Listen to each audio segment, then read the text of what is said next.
Okay, coaches, tonight we're going to talk about our stunts from our base 404 alignment where we base out of our three-man front. I define stunts as D-line movement or twist. You know, in a previous video, we had some stunts out of our even front, and I wanted to show that nose, that even front, because one of the knocks, along with not being able to get in a too high safety look, which we've talked about in a previous video as well, not being versatile, not being able to get in a too high safety is one of the knocks on the 3-5. So I wanted to kind of get with those first, but I wanted to come back, circle back around a little bit and talk about our base 3-5 stunts. So no magic here. Just where we start the process. Some of our rules here on slanting. When we slant, we say step, dip, and rip. We want to, that first step's a 6-inch step. We want to aim at the ear hole of the next man. We want to build the wall at heel depth, and we want to read the block if we can. Sometimes we're slanting outside, there's not a man, so we won't get a true read there. We want to read the block if we can, and on the man we're slanting to. Now we'll get much more in depth on that on our position basics videos. So tonight I just want to talk about the 8 different things we do to base from out of our 404. The very first one here you can see is just simply to call a stack. This is our base call. The defensive ends are going to slant inside the B gap, and the nose is game plan. So I just drew it both ways. What I mean by that is if we were playing a true zone read team, we would probably slant him more to the back. If we were playing a true trap, power type gun team, probably more away from the back. He could be a 2-gap. If you had a good squatty body 300-pounder, it could be a 2-gap read. It could be a game time adjustment. That's one of the beauties of this defense is the nose you get to play a lot of games with there. So when we put it in day one, we'll just tell him go to the back or go away from the back just to get it started, and then the game plan goes from there. So this is where everything stems from, everything starts from, and that's just simply called stack. The next one is right. All D linemen are going right. You can see the right defensive end will not get a true read, whereas in the stack, all 3 got a true read on a lineman. We use this more for pass rush, maybe wide side of the field, toss jet. You got a hunch, but it's not a huge call for rundowns. Just everybody slanting right.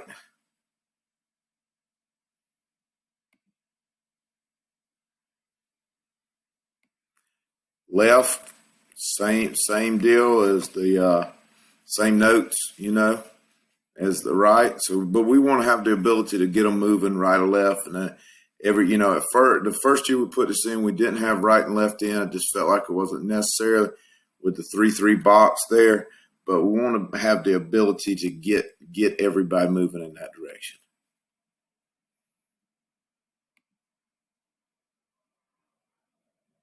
Next one is bull, and we're going 2-gap read this thing. Everybody's on a bull rush.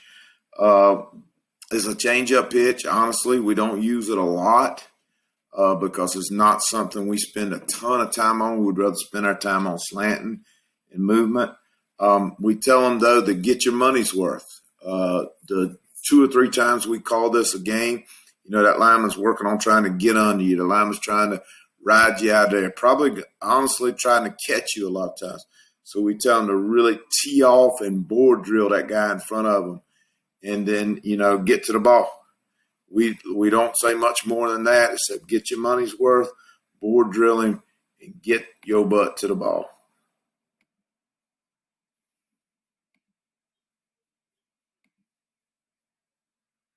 Next one is out, and I'll throw a little disclaimer out here. This is a D lineman and a linebacker. It's really a blitz, but we put it in as a stunt here.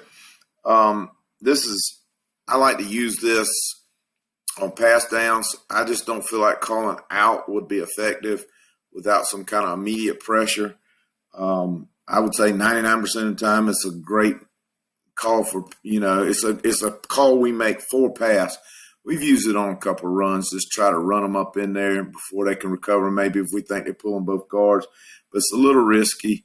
Out, like I said, it's mostly for pass, but it will bring you some pressure. And for some reason, the kids absolutely love this one. It's I don't know because the potential for a big play or what, but you do have to – I feel like you do have to combine the dogs there as well.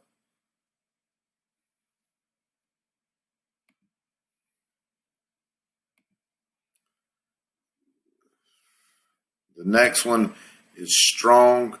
Drew this with a tight end. It's good versus a run team. Just, dominant to tight end power.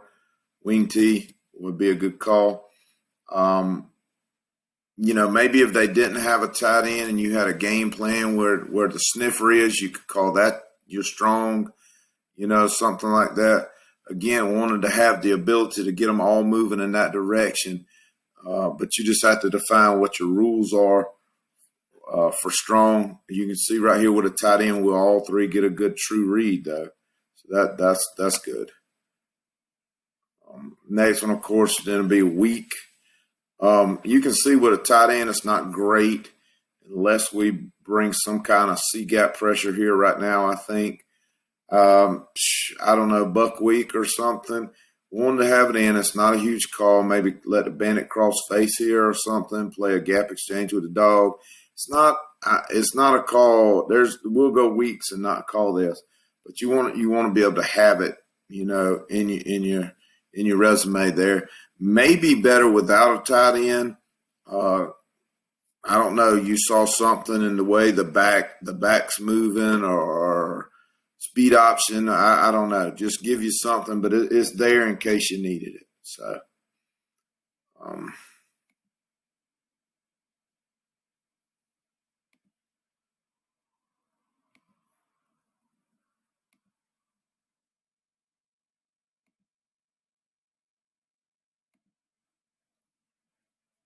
the last one, you're going to make a combination call. This is called hold up, and this is where you get your bandit involved, and he's going to actually hold the tight end or maybe even slide a sniffer on the line of scrimmage right there. He's still going to play his in-out on rules. We put this in for the old school tight end pop pass on the goal line. And then we called it some and we're wrong, and what was coming, it was a rundown, and it kept that tight end off our DN, and we said, hey, this could be a good run call too. But you want to combine it. An example would be like stack hold up, so you get the ends and B, game plan nose, and you're still getting a hold up on this tight end here. It really lets this dog play free. And we found out you can get away with that a lot. It's not bad at all. When they're trying to load the line of scrimmage, it kind of puts a lot of bodies in the way and gets people right in where the mesh points and all are. It also sets up your C-gap stunts with your bandit and your dog gap exchange. So it's a good change-up as well, especially as much as people are using the slots and sniffers there. So those are our base D-line stunts. Like I said, we don't reinvent the wheel whatsoever. But, over the course of the season, I feel like O-line has to prepare for that in 1 week. We want that mess look. We want the smoke and mirrors. We want them to become protection oriented. And to me, I wrote low investment, high return. It's a long-term investment. It's compound interest investment because that's all what we do. We're going to slant right. We're going to slant left. It just depends on the call. And over the course of the season, we're going to get pretty doggone good at that, where you have to practice blocking that in 3.5 days. And I just feel like our return is going to be bigger than yours. And not only that, then you got O-line coaches, offensive coordinators worrying about all those slants. And all our D-line needs to know is, hey, which way am I going? So I just think it gives a great mindset for high school D-linemen, high school D-line coaches. He's a slant and read the butt guy, much more than that. You just working on that individual kid's toolbox. So it's a great mentality. Coaches, thanks for watching. Don't forget to hit like and subscribe, and welcome your comments, concerns, your questions, your ideas, your answers. Please reach out. Thanks again for watching.